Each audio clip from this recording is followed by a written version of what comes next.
Welcome everybody to the X Factor podcast. Today we're going to review the Super Bowl 58 that just happened a couple hours ago, and I'm going to review it live for y'all today.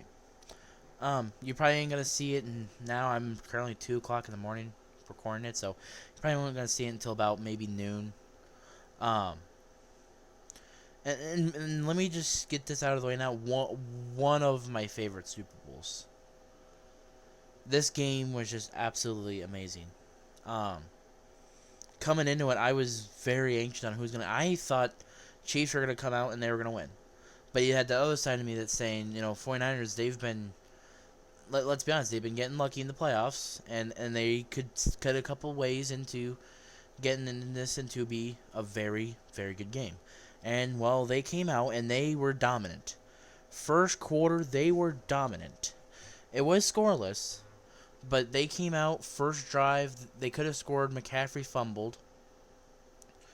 Um, but they kept the Chiefs up and going. Like they were like getting them going. And the one time the Chiefs had a chance to actually score, and or whatever, they Isaiah Pacheco fumbled. So that was not a very good start. Chiefs or San Francisco goes up 10-0. Looked like it's gonna be just a regular San Francisco blowout. But then, they come out, they get a field goal. Third quarter comes around. Chiefs take 10 points right off the bat. They had an interception on the first drive, which was a very ugly interception, by the way. They didn't get nothing on the drive. They came back. They got a fourth down, punted it. It was a fumble on the punt. The ball hit one of the 49ers in the foot. Murray McLeod tried to get it. It slipped out of his hands. Went back to the Chiefs. Next play later, they score. So, boom. Instantly, just like that, it's 10-13. Looking like, oh, well, shit, the 49ers, the miscues have gotten them like it did Detroit weeks prior. And I said if the 49ers were going to make mistakes and play how they did in the first half against Detroit, they're not going to win the game. Well, they come out in the fourth. They score a touchdown to make it 16-17. Boom, field goal was blocked, which becomes the main key this whole game, in my eyes. And Kansas City, they take a field goal to tie it. Brock Purdy takes the team down. 2 minutes left. They get a field goal. And then, well, you already know what happens. 2 minutes left ain't enough for Brock Purdy, or ain't enough, well, is enough for Patrick Mahomes. It's way too much time for Patrick Mahomes. Way too much time for Patrick Mahomes. And they come out and they only get a field goal. Which, the defense was playing very hard. Nick Bosa, if they would have won, Nick Bosa should have been. If they had an offensive defensive MVP, Nick Bosa should have had the defensive MVP. He was just outstanding, getting pressures all over. He was just all over. Overtime comes out, and this is where, kind of goes down. 49ers want to get the ball. They go out.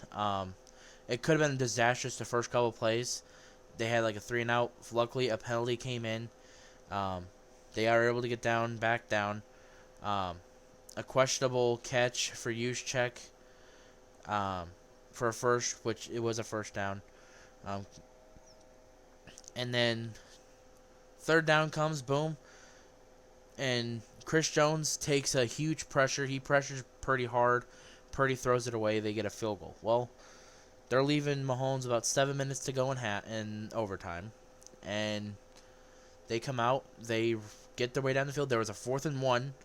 I think it was like that first line of the first downs and they got a fourth down. I'm like, oh shit.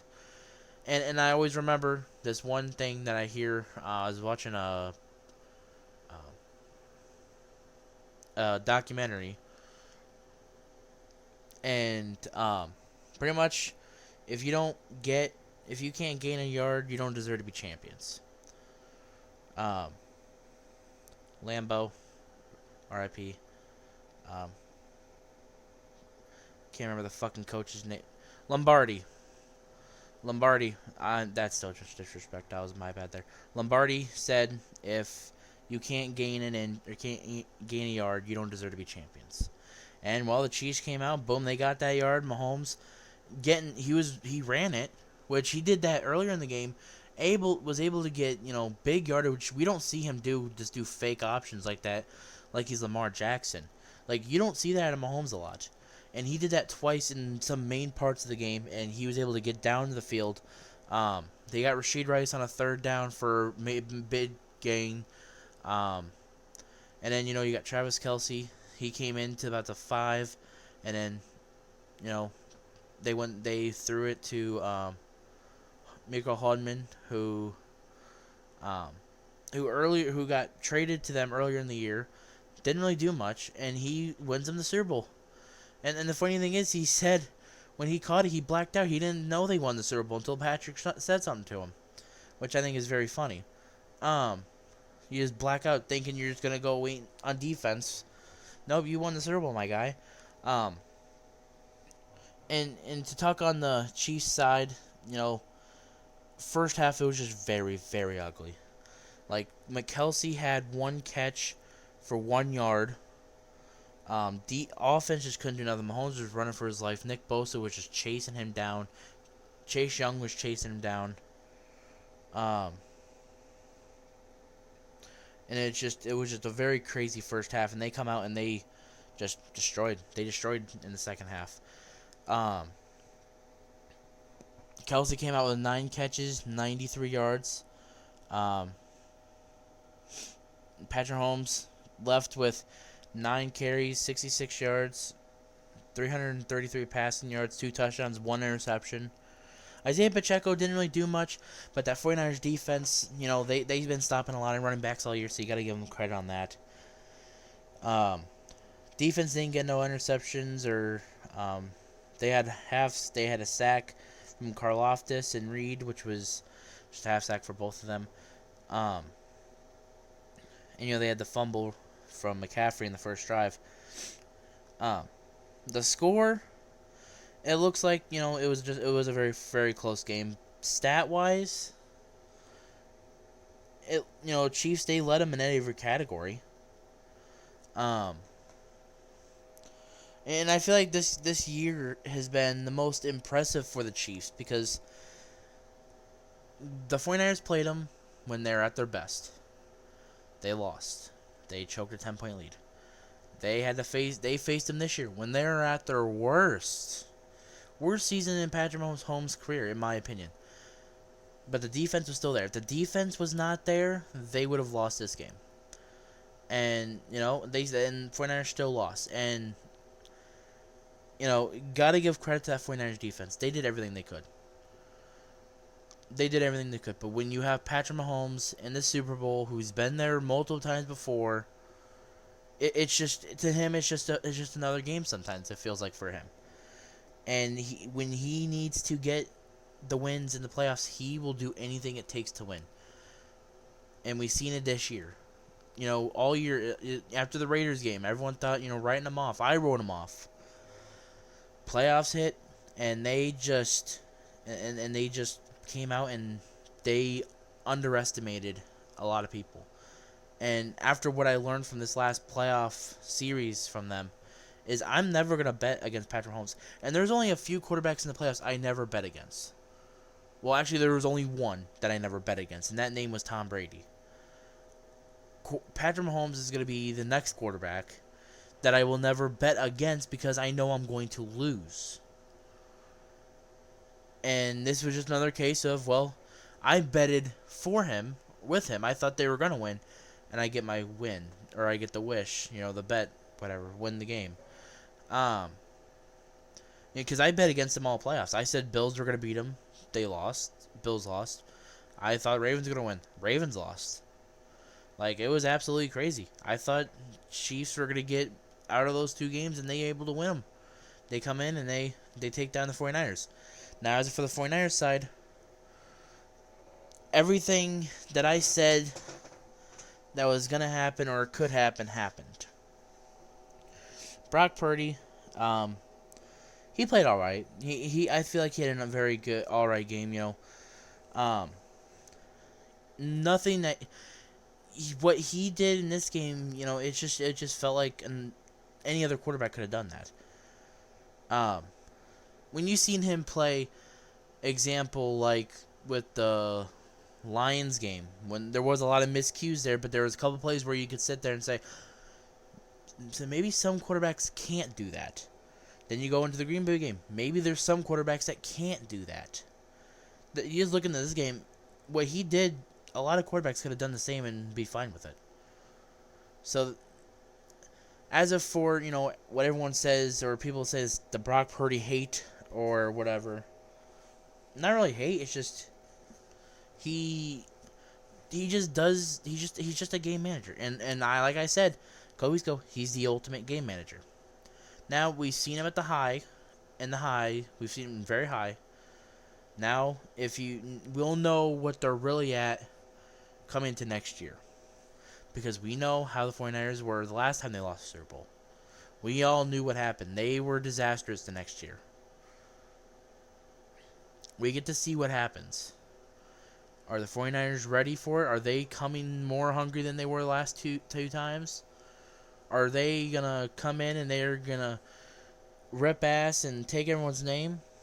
Who knows? But I also feel like this is also could be a humbling experience for them.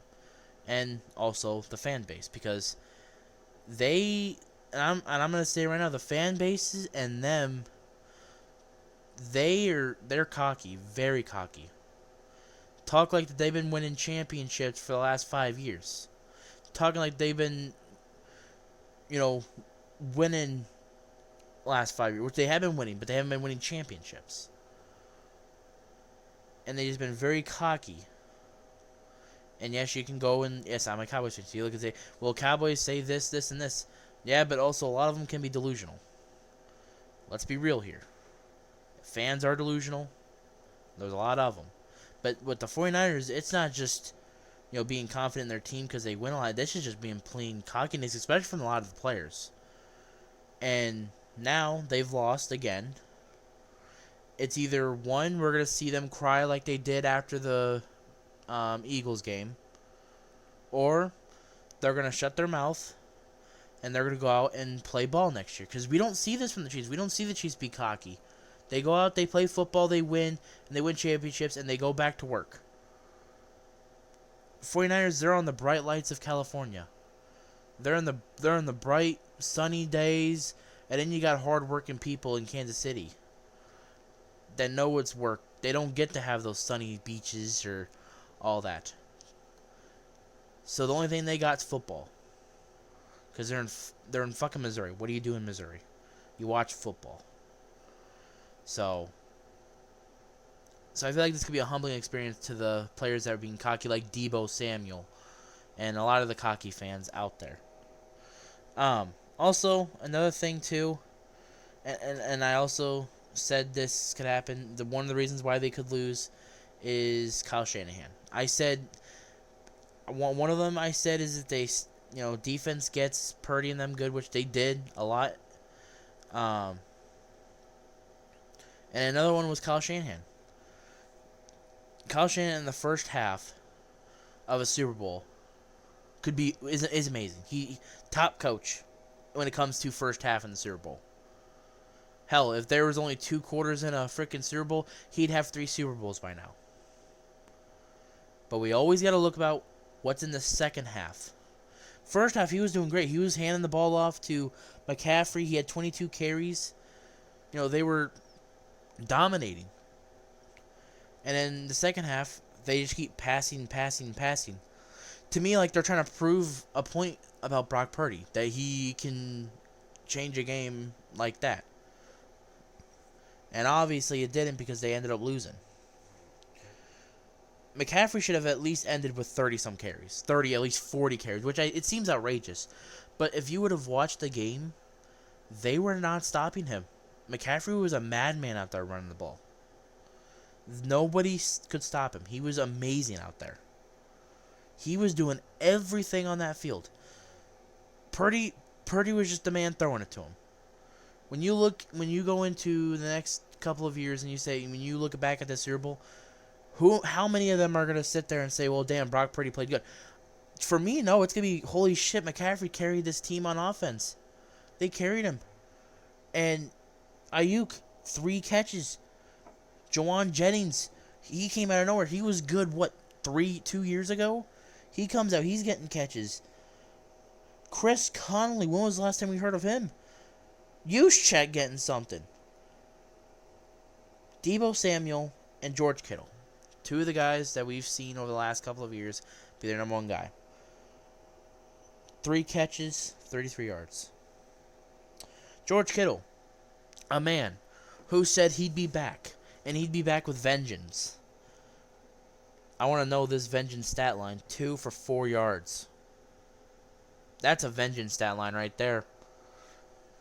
And ever since that Super Bowl season, the first one that they lost, and I feel like the last couple of years, or last year and a half now, it's been a hit and miss with George Kittle. There's games where he's going to go off. There's games where he's not going to go off. But he's just very inconsistent. And yes, there's a lot of talent on this field. But you telling me that your running back has more catches and yards than all your receivers? That's pretty pathetic in my eyes. That just shows how much Christian McCaffrey's carrying this team. And when I said in my review of the NFL awards, who knows where the 49ers would be if they didn't have McCaffrey? I'm telling you, they're not winning. They're not losing 25-22. They're not even going to be in the or they're going to be reaching playoffs. I'm not going to say miss the playoffs, but they're going to be like in the cut line for playoffs. That's how much that man means to the team, and he took every shot for that team. So if you want to talk about a real soldier, a real MVP, I know they lost, but he definitely earns a vote for me on that one. Because he came out there and he took one for the team tonight. And like I said with Kittle, it's just a big, it's inconsistent. And I remember a couple years ago when they said they were having the argument on who's the better tight end, Kelsey or him. I think we all know that answer. We've known that answer since the first Super Bowl run. It's Kelsey all the way. Kelsey is one of the greatest tight ends of all time. I'm not ready to put George Kittle in that conversation yet. And, you got to talk about the coaching. Kyle Shanahan, who, don't get me wrong, is a good coach. His dad was a great coach. He's a good coach. He could have 3 Super Bowl championships right now if he knew how to if he knew what to do in the second half. A lot of the times, they go out and they choose to go and take the ball first, which is a mistake. Let me tell you why. He came out when you are first in overtime. Yes, you have a shot to go and score first, but you only get three plays on the whole drive. You don't get that fourth shot. You don't get that fourth shot to keep going down the field. With the Chiefs, they knew what they needed to do. They get 4 plays, that's it. Game's over after that. And plus, they knew what they needed. They needed a touchdown. If they were to let the Chiefs go down and only get a field goal, they know what they need. They need to go down and get a touchdown, and they have 4 tries to do it for each first down. So that was mistake number 1. You have to let to see what they do first. I'm pretty sure a common person knows that, and I'm pretty sure a lot of coaches would know that. You got to think smart on that. One of the things, and I'm not trying to hate on Purdy because I think Purdy has proved a lot of doubters this year. Quarterback could have been one of them. I do think he's still a Jimmy Garoppolo hybrid. He without Jimmy Garoppolo's injuries, that's pretty much just what Brock Purdy is now. Still talented though. And a lot of it has to do with Kyle Shanahan's play calling, especially in the second half. Because I'll tell you what, and when he's calling plays in the Super Bowl, which he's called 3 of them, 1 of them as offensive coordinator, 2 as head coach. 0-3, and outscored 29-74 in the second half / overtime. That shows that it's pretty much just something needs to change there. Plus, choked a 25-point lead, choked a 10-point lead in the Super Bowl, choked a 10-point lead in the NFC Championship game, and was up 10 in this year's Super Bowl and decided they wanted to pass the ball 7,000 different times in after half after they had the ball, when they could have just keep running the ball and do what's best. What they should have done is run the ball. But I feel like the ego got in there a little bit and wanted to prove that Purdy is their guy, and we've seen what happened.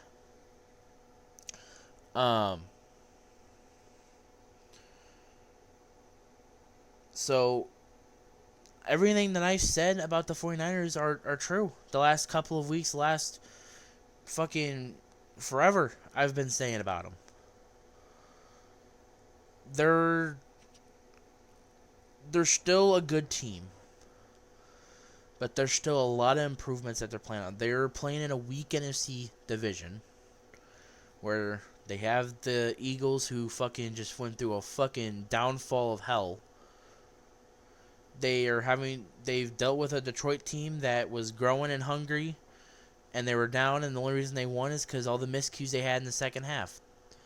And then you got Dallas, which they've manhandled Dallas every time. They're just not physical enough on defense, and the play calling just, they're just awful when they play them. So, and plus we've seen what they are when they play the Ravens. We see what they are when they play the Chiefs. They're just another team out there. They're just a team who's going to get fed to the Chiefs for a Super Bowl. And it's just another year without a championship. And now it's, going on 30 years without a championship ring for this team? And I don't care what the fans say. Well, they made it to Super Bowls. They made it to NFC Championship games. But nothing means nothing without the championship. If you don't win the they're not going to... Who's going to sit there in 20 years and say, damn, the 49ers had a hell of a run from 2019 to 2024, going all these NFC Championship games and going all these Super Bowls. Just sad that they lost, though. No, they're going to mention that, who beat the 49ers in the Super Bowl many years ago for Patrick Mahomes' third championship? Oh, just the 49ers. And one thing I'll say, too, I think they're choke jobs. I really think they're just plain choke jobs. And if they want to win a championship, you can't do what they did in the second half against the Chiefs. We've seen it, how they did with the Rams. We've seen how they did with the first time against the Chiefs. We've seen it what the Kyle Shanahan offense does against Tom Brady and the Patriots. And like I said, they've been outscored 29-74 in the second half. And like I said, there's only 2 quarters. They're championship winners. But you remember, you got 4 quarters in the game. Games are not won in the second half. They're won in the fourth quarter. Not won in the second. They're won in the fourth. So, y'all have a nice day. Stay blessed. Follow the socials. They'll be in my description below. Let me know what you think. Who knows? I could have so many angry 49er fans come up in my comments. But everything I'm sitting here is speaking facts. And y'all know it. Just a matter of time when your guys' head get out of their asses. So, y'all stay blessed. Have a great day. And love y'all.